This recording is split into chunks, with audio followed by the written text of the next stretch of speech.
এই যে দেখুন কি পদ্ধতি, মানুষের বুদ্ধির কোনো তুলনা নেই। এই যে দেখুন এখানে ডিপ মোটর বসানো। তো এই ডিপ মোটর বসানোর কারণটা আপনাদেরকে বলছি।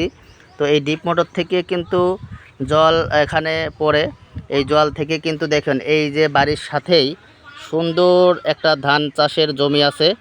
এখানে সে ধান একের পর এক ধান চাষ করতেই থাকে। এই ধান কাটা হয়ে গেলে আবার ধান লাগায়। তো এই লাগানোর একটাই কারণ, এখানে কিন্তু সবসময় জল থাকবে। কেননা এই যে দেখুন আমি যেটা বললাম, এই যে ডিপ টিউবওয়েল এখানে বসানো, এই ডিপ টিউবওয়েল থেকেই কিন্তু এই ধানের জল পর্যাপ্ত পেয়ে যাচ্ছে।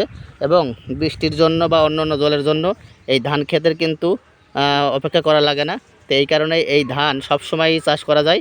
মানে বছরে যদি 3 বের বা 4 বের ধান চাষ করা যায়, সেটা করা যায় এই ডিপ টিউবওয়েলের কারণেই। কারণ ধানের একমাত্র জীবন হচ্ছে জল। তো এই জলটা সে নিমেষেই পেয়ে যাচ্ছে।